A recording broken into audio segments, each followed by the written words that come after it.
like to call to order the City of Belton Planning Commission session. This is Tuesday, April 1st.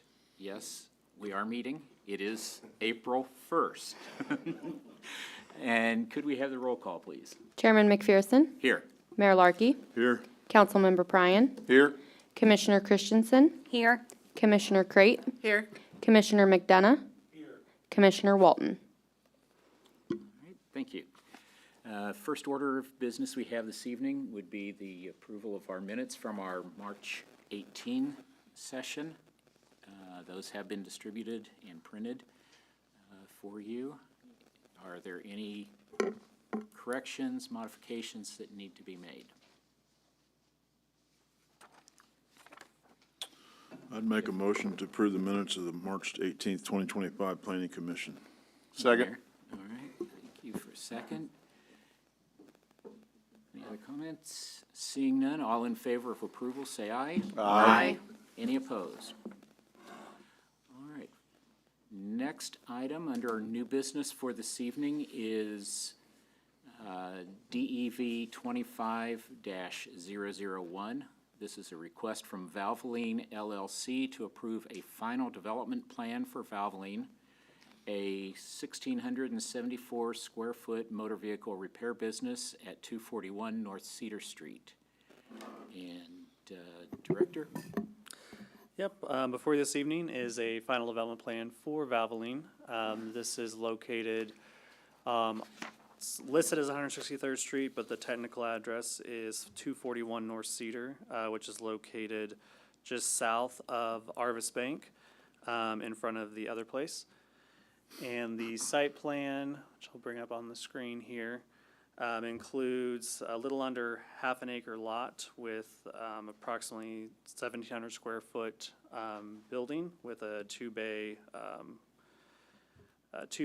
unit for oil change. In the packet, the staff report is included. The property and the development plan does meet all of the required setbacks.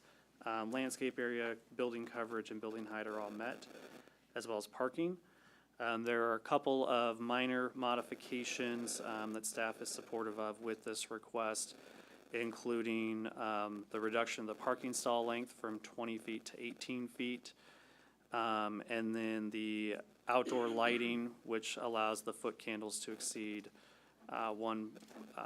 one foot candle at the property line, which is common in a commercial shopping center where they have shared access drives and shared parking areas. So no concerns with that modifications. With those modifications, the landscape plan is on the screen.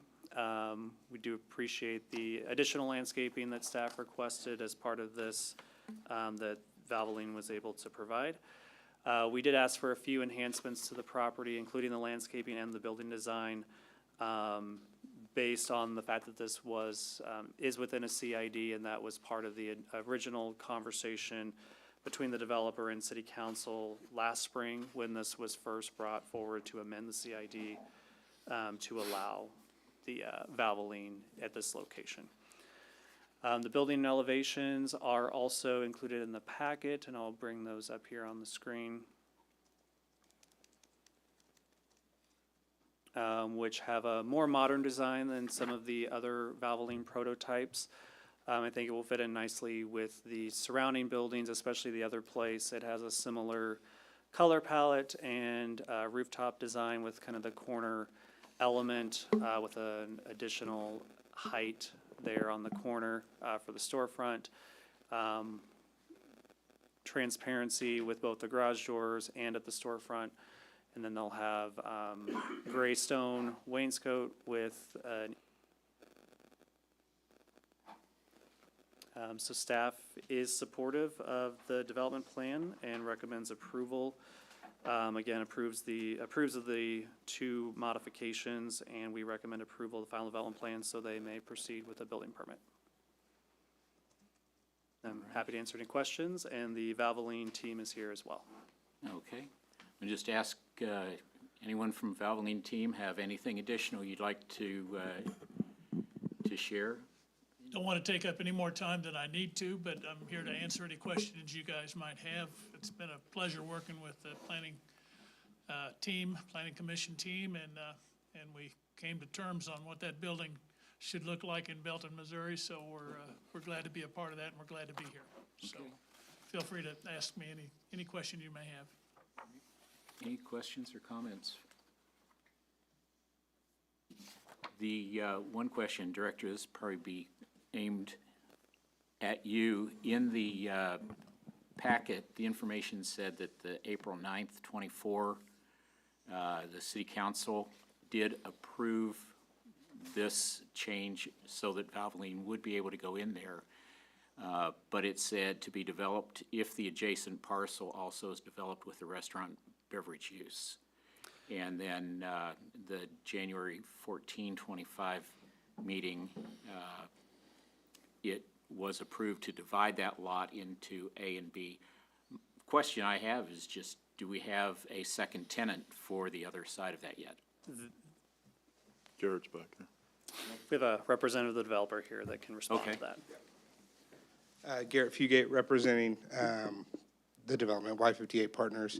Yeah, we did split that for two reasons. One, so we could finish the Valvoline deal, but two, so we could market that piece for sale or for ground lease for the users that we had spoke about in the past. We are still working with them. One of them is I would probably call them almost national at this point, in the Kansas City market, expanding very fast, but took basically a hiatus, got about 4 or 5 stores opened and wanted to see how they're doing. I have been told they're doing very well. So we are excited to get back to working with them, but that is still the plan for the development, to use 100% of the parcel to max out the use there. Good. Thank you. Any other questions or comments? Mr. Chair, I'd make a motion to approve Development 25-001 as presented. Second. Motion and a second. Any final thoughts? Seeing none, could we have the roll call, please? Chairman McPherson, Aye. Commissioner Crate, Aye. Mayor Larkey, Yes. Commissioner McDonough. Councilmember Pryan, Aye. Commissioner Christensen. Yes. All right, thank you. So it sounded, if I understood right, that anxious to get to the next phase of getting the plans submitted. Thank you very So much. glad to hear that. Thank you. Thank you. All right. Moving on to our next item, which is a public hearing, which we will call to order. And this was actually the public hearing that was continued from the March 18 session. This is for UDCT 25-002, request for community development staff for Unified Development Code text amendments to chapters 1, 18, 20, and 40 for the purposes of amending, modifying, or creating provisions for land uses, special use, and conditional use standards and definitions. The requested amendments also include modifications to the North Scott Corridor or Overlay District and approval procedures to streamline the development review and approval process. And Director. Yep, thank you, Chair. So these amendments are about 2 years in the making. We started with land use updates that we initially had published back in March of 2023. And then based on some concerns that we received from several property owners, we determined that it was best to hold off on bringing these updates forward until after the comprehensive plan update was completed. Since we completed that last fall, we have been working on these changes, including a lot of the changes are similar to what was provided back in 2023. However, we have taken that a little bit step further. This time, we're also modifying the North Scott overlay and the land uses included in that overlay, as that was primarily where we were receiving the concerns at that time, as well as adding some additional land uses that have popped up over the last 2 years. So I won't go, since there's quite a lot to the exhibits here, I won't go through everything word by word, obviously, but just kind of hit a high-level overview. We've already had a couple of high-level overviews with the town hall, that several of you attended, as well as back at our first meeting in March where I gave a presentation on some of these changes as well. First, on the definitions in section 1-5, we are removing all of the land use definitions out of there and putting that in chapter 40 with the rest of the land use code. We believe that that will help simplify and make it easier to locate land uses, having them with the actual land use table, so you're not having to flip back and forth. Additionally, because the land uses are in alphabetical order, sometimes it's hard to really cross-compare different land uses because you're having to alphabetize them and go back and forth. So having them in the order that they're arranged in the land use table, typically similar uses are arranged together in the land use table, so you're able to quickly look through those and figure out that this is the land use that I'm in, or this is the category that I'm in. So making that as easy as possible, not only for the public, but also for staff to navigate the code. Section 18-8 is the North Scott Corridor Overlay, which currently is a standalone document of 36 pages that was adopted in 2017. That overlay, I think, was developed with good intentions.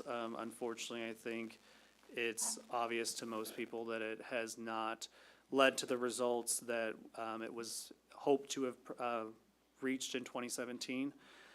We've heard from numerous property owners that that overlay district has kept them from expanding, either because of the land use restrictions that has made, I would say, a majority of the property businesses on there legal non-conforming, which doesn't allow them to make any expansions. Or even if they can expand, some of the design standards on there are cost prohibitive for them to do so. So we are trying to remove most of those items that are cost prohibitive and instead focusing on really the streetscaping and where we can make some enhancements there, while really addressing some of the other items that some people may consider a nuisance, such as some of the outdoor storage. Still allowing that, but making sure that it's screened from view. So the screening is more important than just not allowing the use at all. Section 20-5 is the preliminary and final development plan update. That just is really clarifying that if you are rezoning a property that's already existing and developed, you don't have to go through a preliminary development plan, which is what is required by the process.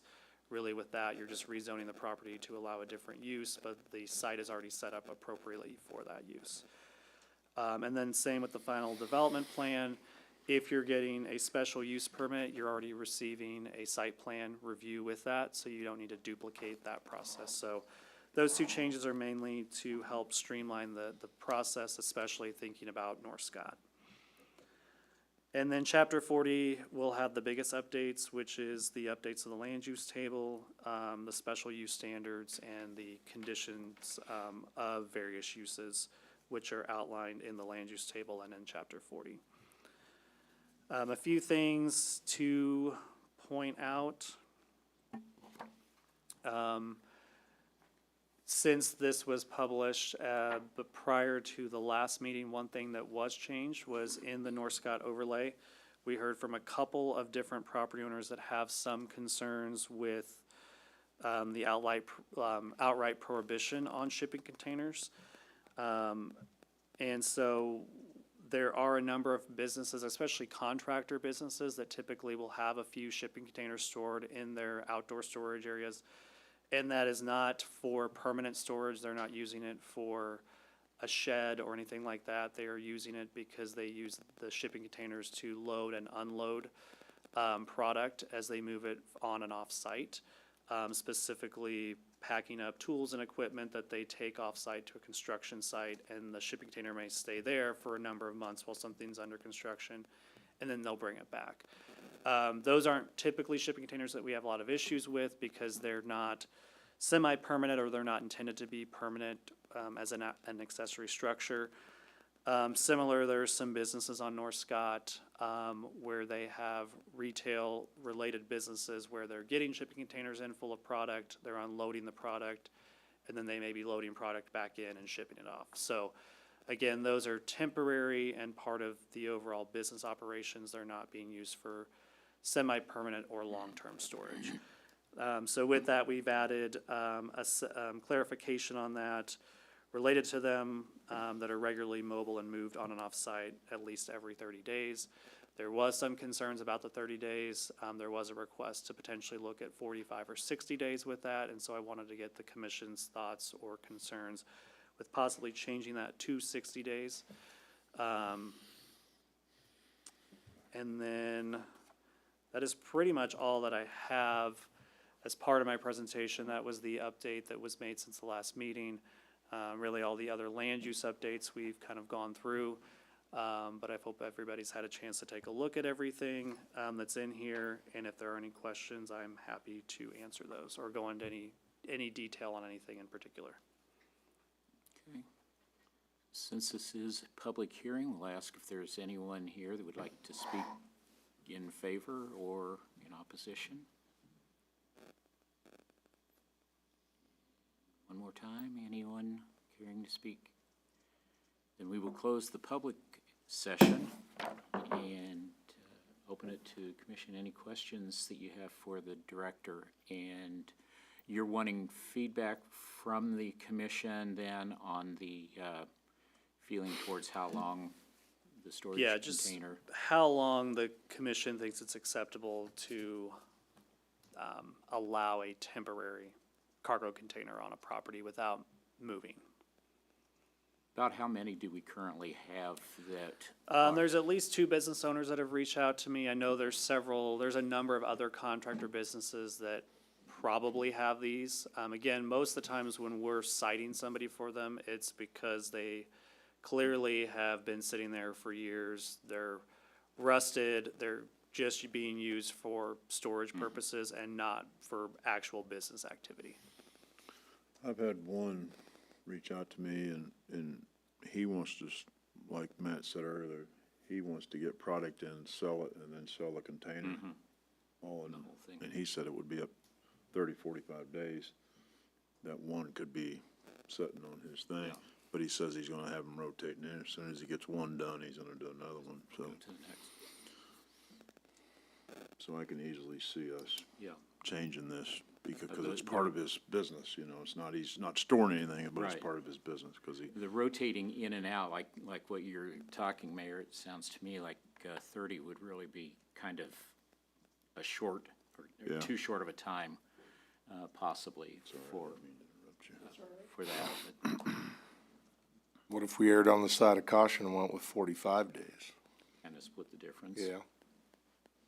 I think that's a fair number. I mean, if we see one that's been stored there for more than 45 days, we would reach out to the property owner anyway before we just automatically send them a violation notice, and we can have that conversation.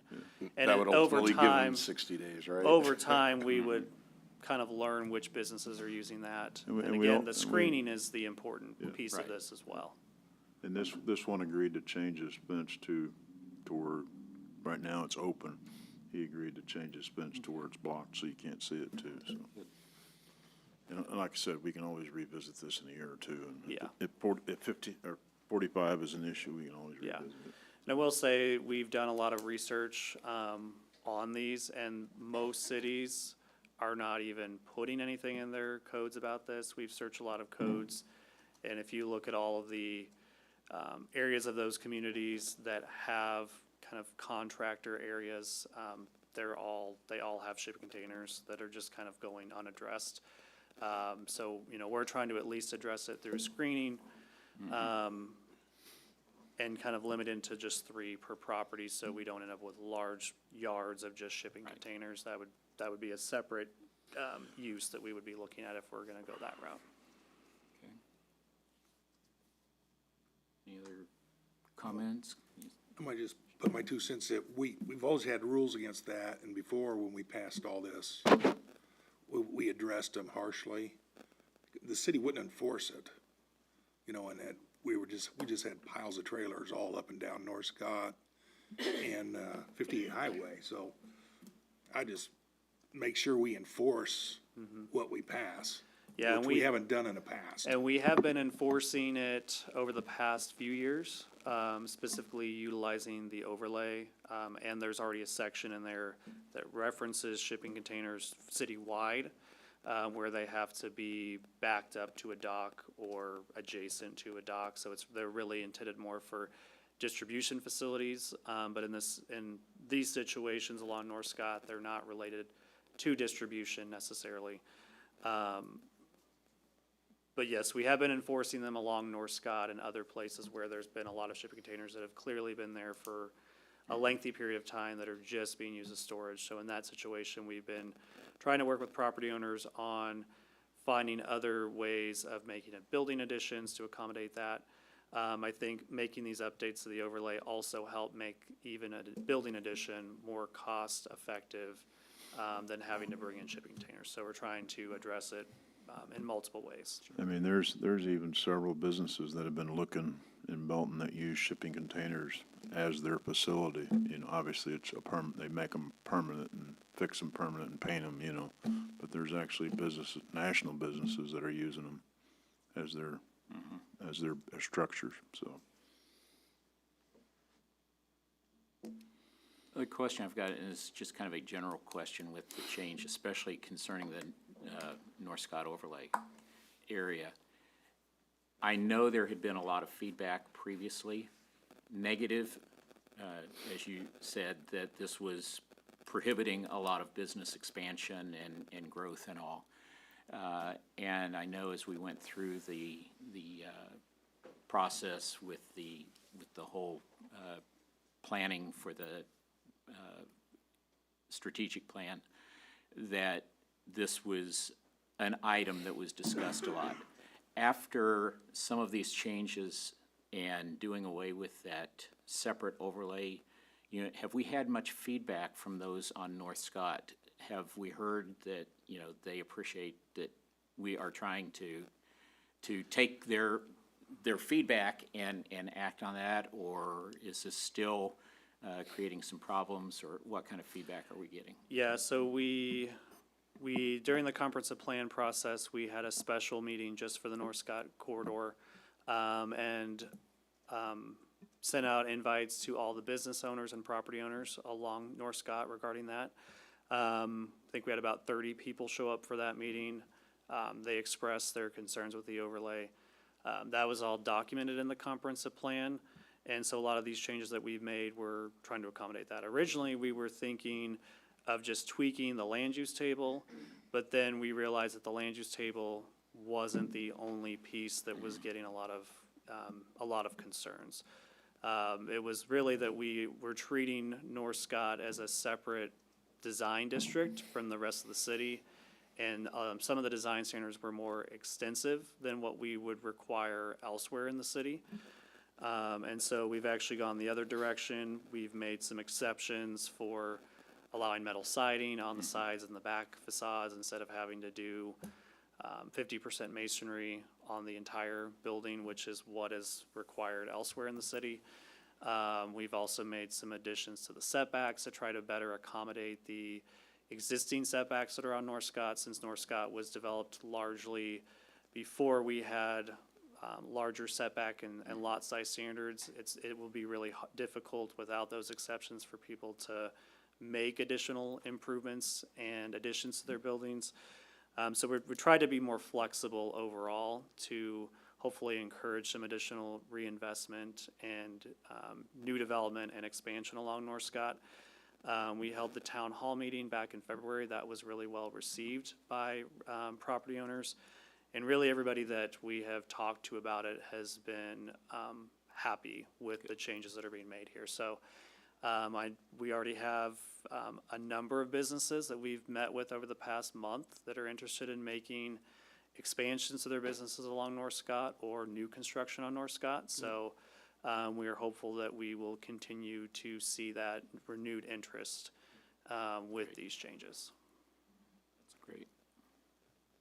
I know sometimes you get the feeling that the city doesn't listen, and this is a good opportunity of just showing that the city does listen to what they say and making changes, and so just really happy to see that. So Do we, by consensus, do we need to take a vote?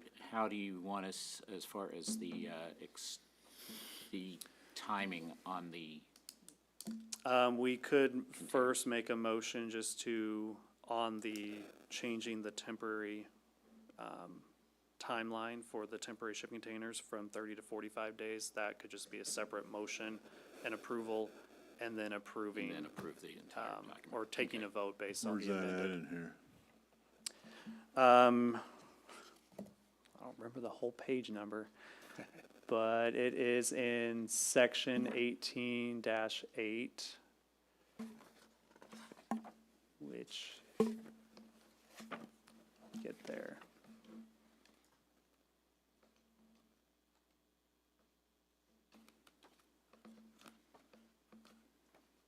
Of course, I can't find it. Wasn't the section enough? It's page 72, which I don't think there's page numbers on the bottom of the packet. but- -8. Yep, 18-8. It's only 3 pages. You'll see UDC section 1-5, and then if you go to if you get to chapter 40, you've gone too far. I was just gonna read the, But it's section 18-8 D4E.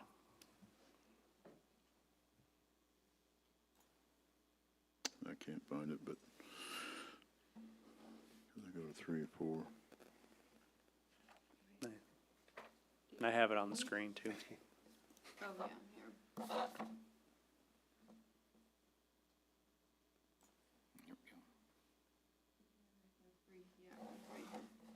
All right. I'll make a motion that we amend 18-8 to allow for 45 days temporary use instead of 30. Second. All right, motion and a However second. she needs to write it.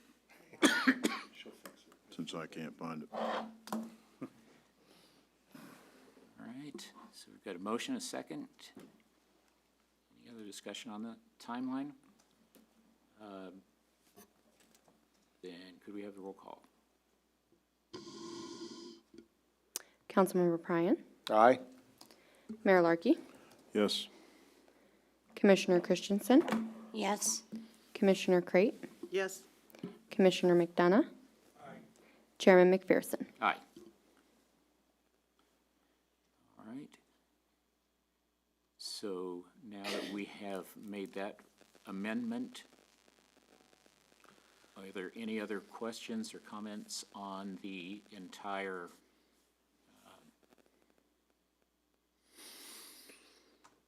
I would make a motion that we approve the Unified Development Code 25-02 as amended. Second. Motion and a second. Any other discussion? Excuse me. Choke me up. Any other discussion on that? Seeing none, could we have the roll call, please? Mayor Larkey, Yes. Commissioner Crate, Aye. Chairman McPherson, Aye. Commissioner McDonough, Councilmember Pryan, Aye. Commissioner Christensen. Yes. All right, thank you.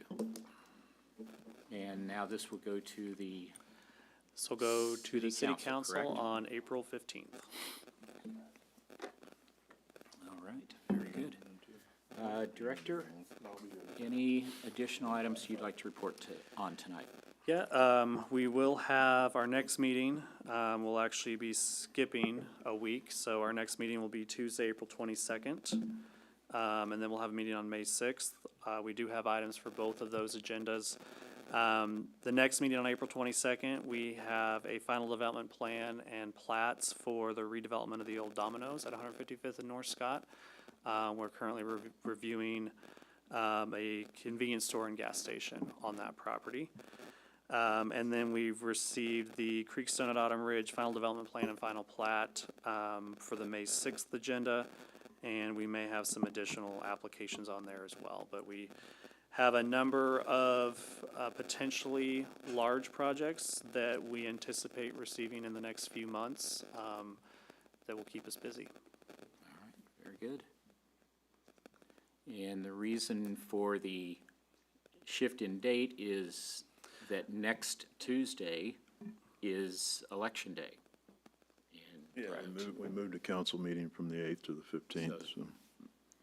so we're just kind of moving to hopefully allow everyone to get involved.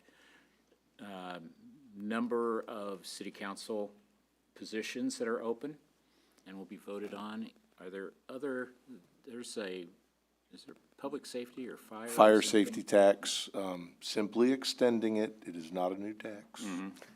Okay. So, And there's a school, School district levy level. transfer School too. levy transfer as well.